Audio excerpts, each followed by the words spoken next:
God is everywhere present all the time. Will you say that with me?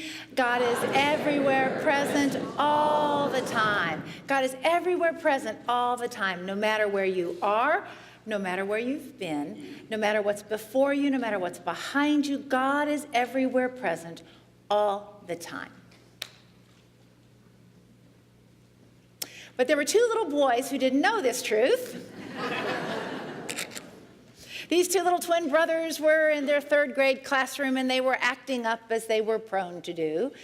And finally, the teacher had just had enough, and she took them down to the principal's office. Well, this was a parochial school, and so this particular principal decided he was going to try a new tactic with these boys. Mind you, he'd seen them before. They were good kids, of course, but they were mischievous as all get out. So he looked at these boys very seriously, and he said to them, "Boys, where is God?" And the boys were silent. And he asked again, "Sons, where is God?" Again, they were silent. Well, the third time he asked them, the boys looked at each other and they bolted for the door, ran all the way out of the schoolyard, did not stop until they got home, ran into the kitchen, closed the door behind them. And their mother said, "My goodness, what has happened? Whatever could have happened?" And they said, "Mom, we don't know. But they've lost God and they think we stole him."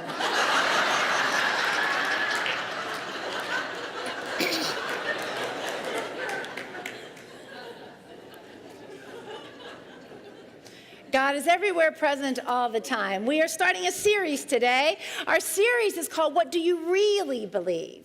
And the emphasis is on the word really. What do you really believe? And each week we're going to talk about different topics that are important in our life. We'll talk about topics like grace and original sin, topics like heaven, hell, and what happens when you die, topics like the crucifixion. What do you really believe about these things? And as we talk about them, it is our hope that we will shake your foundation just a little bit. Because it's in the shaking of the foundation that we get clear and that we actually stand more firmly on our foundation. When you get clear on what you really believe about the spiritual matters of life, then you can live in integrity. Because you can't really live in integrity unless you know what your beliefs are, what you're really standing on. And so many times we take our beliefs from what others have told us, from what our parents told us, what a Sunday school teacher told us, what we read in a book, instead of really digging deep within our own heart to listen, to know what we really believe. So today, it's what do you really believe about God? And I want to hear what you believe about God, because one of the best ways that we can get clear on our beliefs is to listen to somebody else, especially if that somebody else totally disagrees with us. Then it's a wonderful experience. So I've got some microphone runners. We've got Mary Beth and Byron who are going to help me, and they've got their mics, and if each of you will just take one of those outside roles. Now, the first question is an easy question. We're going to try to get to the mic to you on this one. We may even have to just let you shout it out. But give me a name or two for God. Maybe you have a favorite name for God, or one that you especially like. We're just going to collect some. So raise your hand high, and one of us will bring the microphone to you there. Just take the mic to whoever's nearby. We got, yeah. Name for God. Abba. Abba, which means Papa. That's Jesus' translation for God. Yes. The infinite invisible. The infinite invisible. Source. Source. Spirit. Spirit. Divine tough love. Divine tough love. Love. Love. I'm sorry? The course. The force. The force. Got it. Love. One power. One power. Creator. I'm sorry, what was that? The I am presence. Love. Love. Yes. Field of infinite possibilities. Field of infinite possibilities. We'll take a couple. We got one more over there. Yeah, good.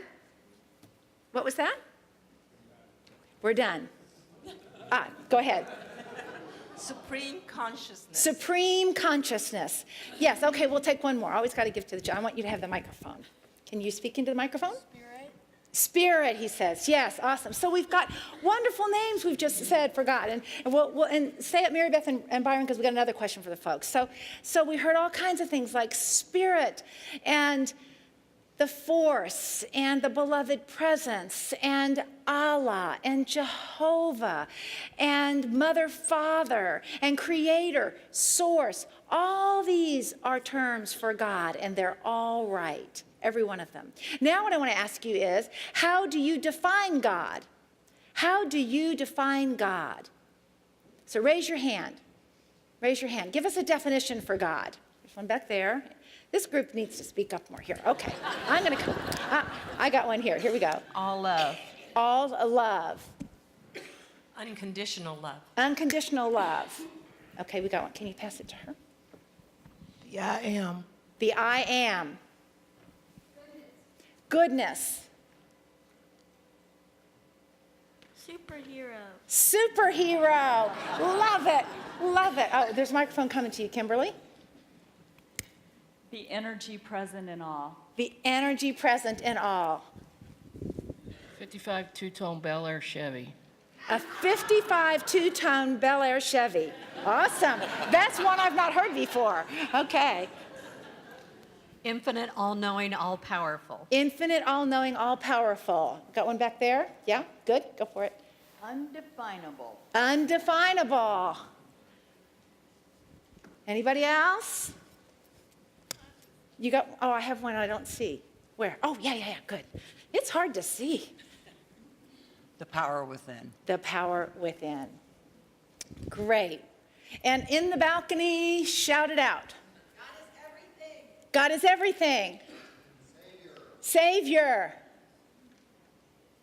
Okay, and here, thank you so much. Oh, we got one more over there. We'll take that one. Yes. Greatest good. The greatest good. Let's thank Mary Beth and Byron, and let's thank all of you for your wisdom. Maybe you heard some words you hadn't heard before. Here's what I would say.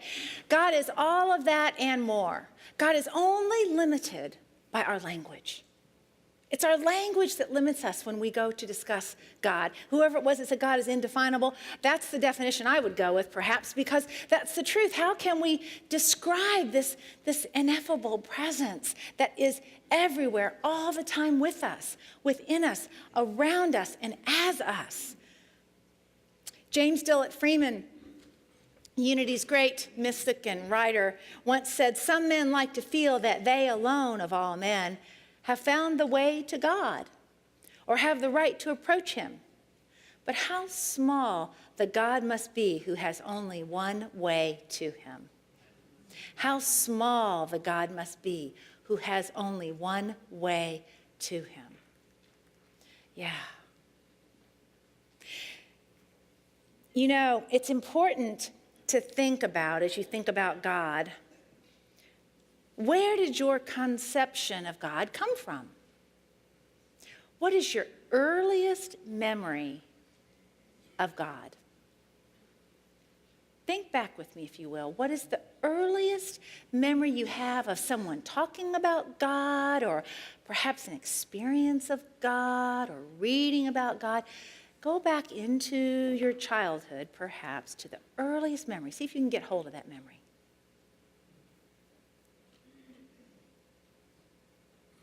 Now, let me ask you a question about that memory. Would you say that that memory about God, that image of God, was basically positive or basically negative? For how many of us was it basically positive? Please raise your hand. Wow. For how many of us was it basically negative? Raise your hand. Almost 50-50, a little bit more on the positive side. Yeah.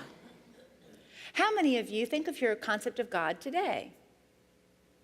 For how many of you is the concept of God the same as it was with that first memory of God? Raise your hands. A few of you, yeah. For how many of you is your concept today different than, okay, it's evolved with you. Has God changed? No, God hasn't changed, but our knowing of God has changed. And I would assert that as long as we're walking around in physical form, our knowing of God changes.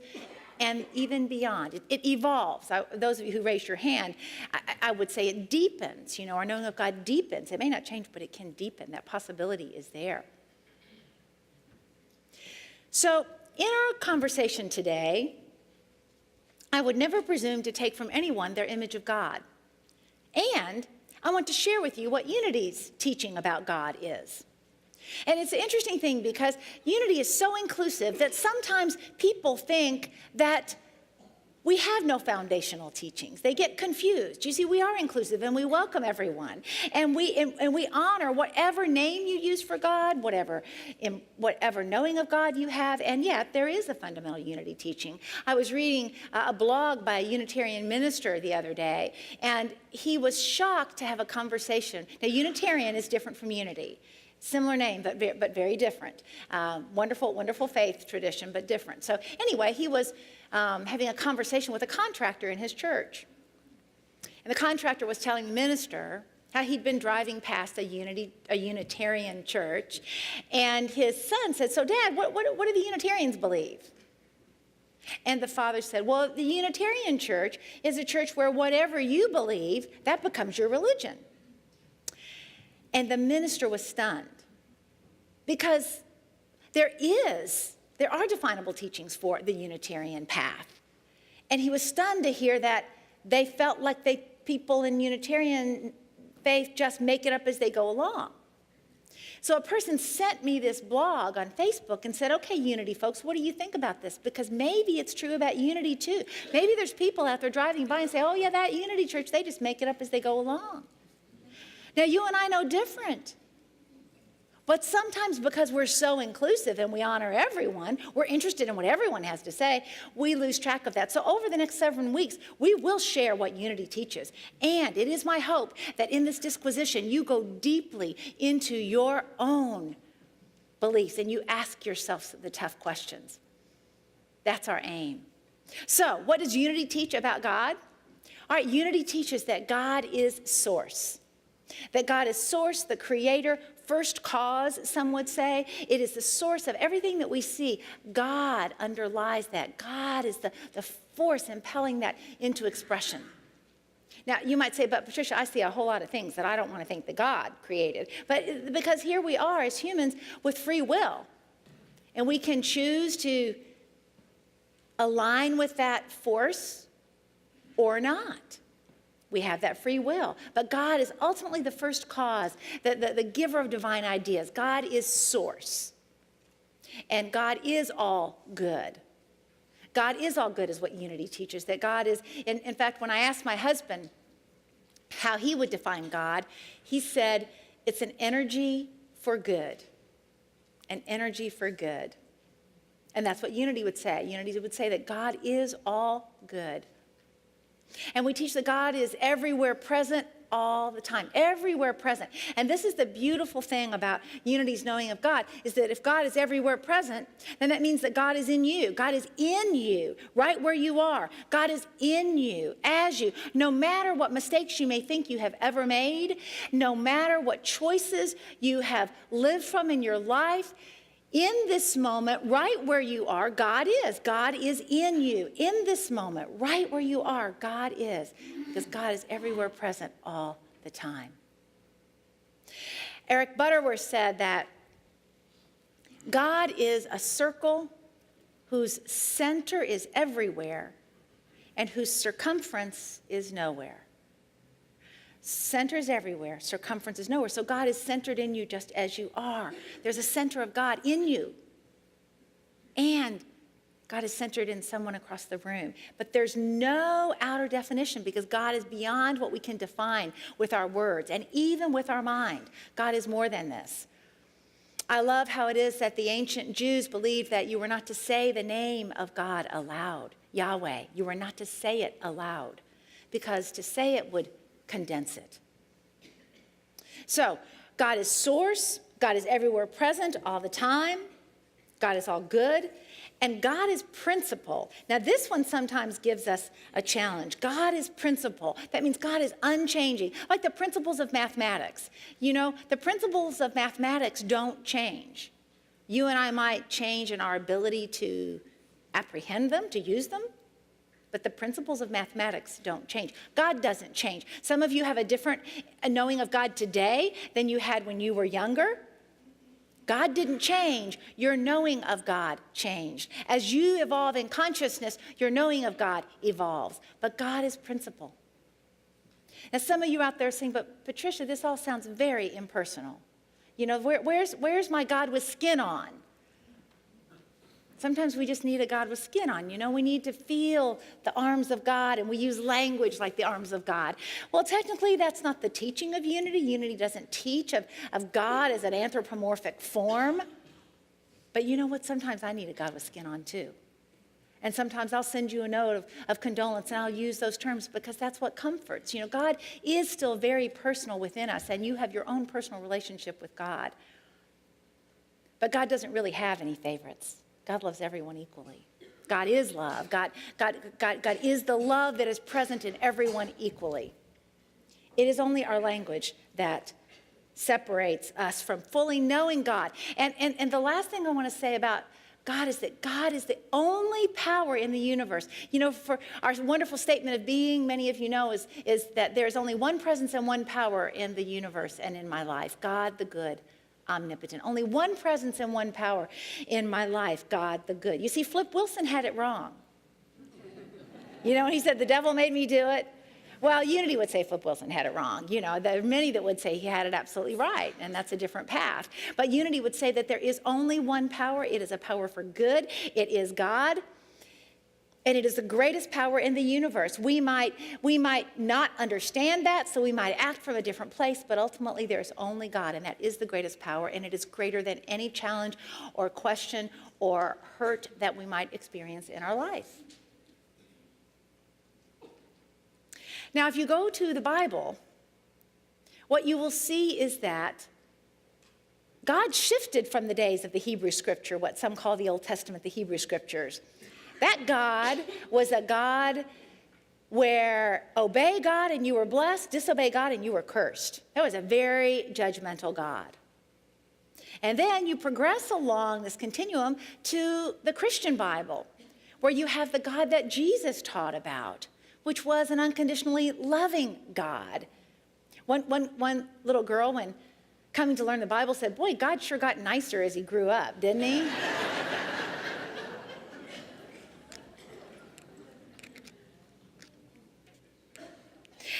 And that's why we're having this inquiry process here, because you are growing in consciousness. You are growing up. We're all growing up. And sometimes we got our image of God from a well-meaning Sunday school teacher, from a parent, because so often we think of God as Father, so we imbue God, we project upon God the very qualities of our mother or our father. And sometimes those are wonderfully loving qualities and sometimes not. So we get our image of God from all different places. But I want to empower you today to allow your knowing of God to expand from wherever it is today. So if you were to walk through the Bible, you would notice this shift, because the Bible is a journey of consciousness of humankind. From the Adam consciousness of separation all the way up to the Jesus consciousness as oneness. And if you look at the examples, there's some wonderful examples that show this evolution. For instance, in talking about the Sabbath, there's a time when a man was gathering sticks on the Sabbath back in the Hebrew Scriptures, and God, the Lord God, ordered Moses to have the man stoned to death, because he violated the Sabbath. You weren't supposed to do any work on the Sabbath. So he was stoned to death. Now, you fast forward to Jesus' day, and the Pharisees were being critical because some of the disciples were picking ears of corn on the Sabbath. And Jesus said, the Sabbath was made for man, not man for the Sabbath.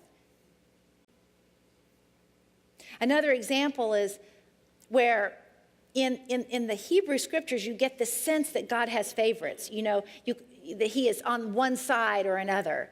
Just like some of you would like to have thought that God was on one side or another in the game yesterday between KU But you see, God doesn't take sides. But in the Hebrew scriptures, it looks like God takes sides, right? It absolutely does. And the children of Israel are the chosen ones. They have the promised land coming to them. And that's the way it looks. But when you get to Jesus' teaching, Jesus says, he, speaking about God, he makes his sun rise on the evil and on the good, sends rain on the righteous and on the unrighteous. So he says, love your neighbor, love everyone. That's God. So in that spirit of God not taking sides, I want to share with you from the book called The Song of the Bird by Anthony DeMello.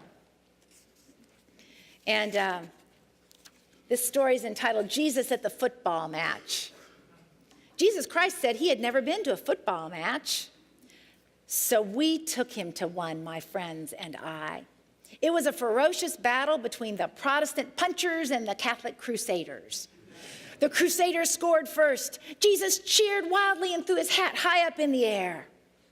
Then the Protestants scored, and Jesus cheered wildly and threw his hat up into the air.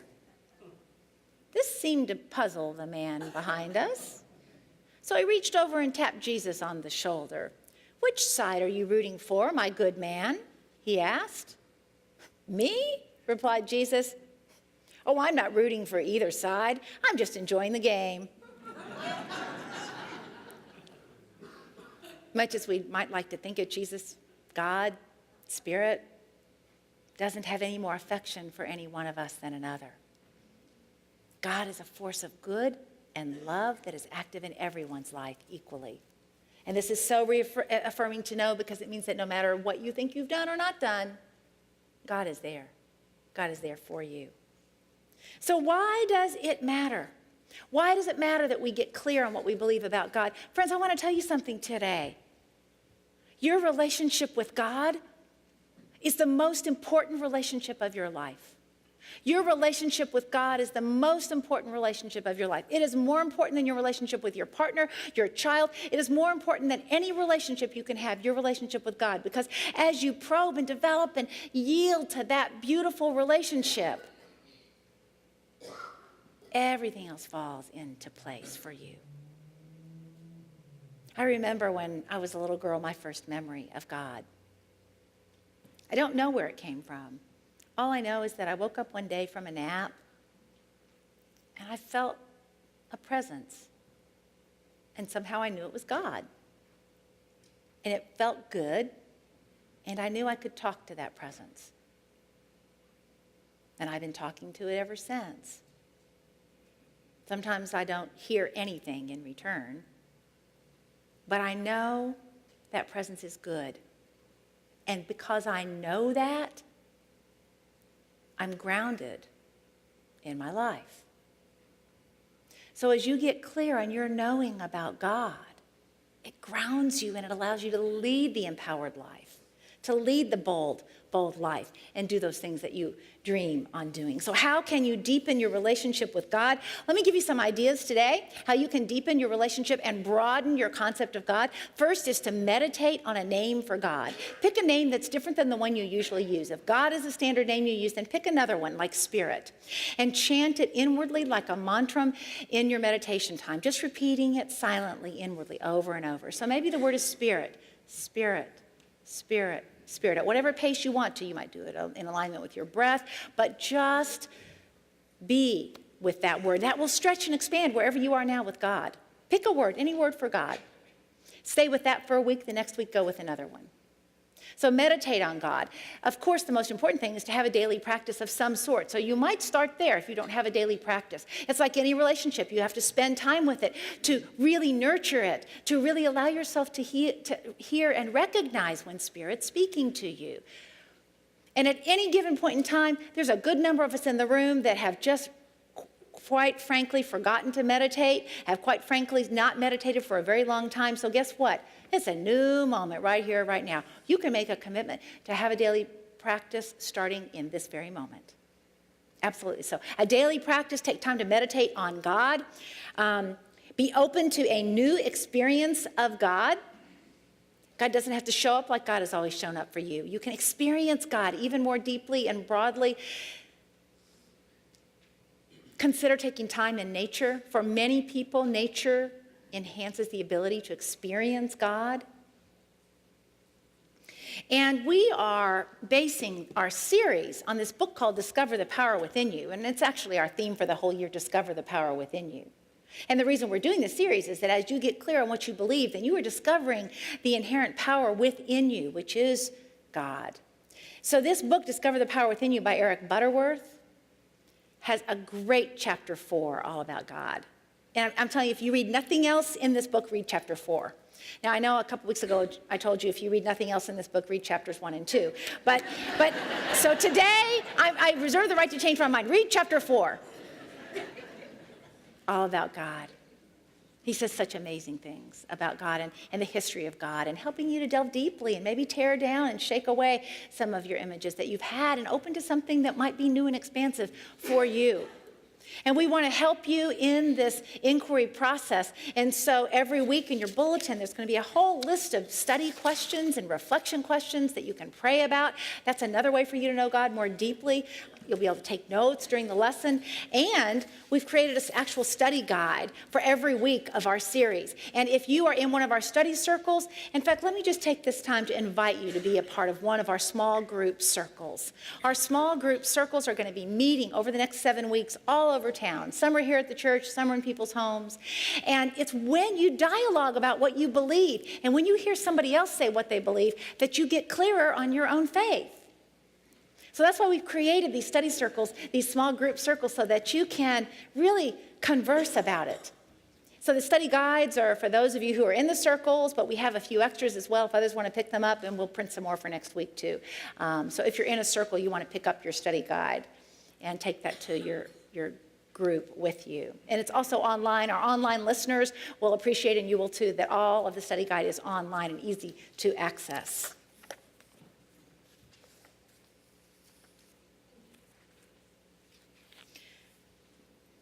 Oh, you sign up for the study circles out in the lobby, by the way. There's still time to do that. In the coming weeks, we will talk about some really important topics. We're going to go deep.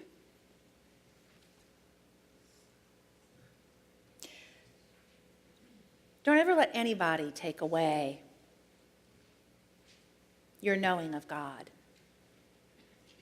Now, you can make a choice to listen and expand. But don't let somebody else tell you you're wrong. I would never do that. Whatever your knowing of God is true for you. Today I'm inviting you to simply expand that knowing. Eric Butterworth says, you are the activity of God in manifestation.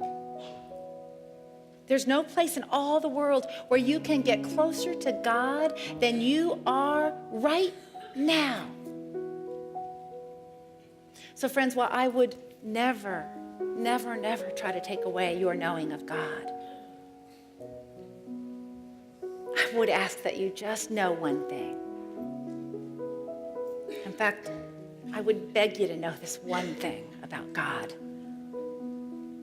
And that is that God is in you. Right where you are, just as you are, God is in you. God is in you.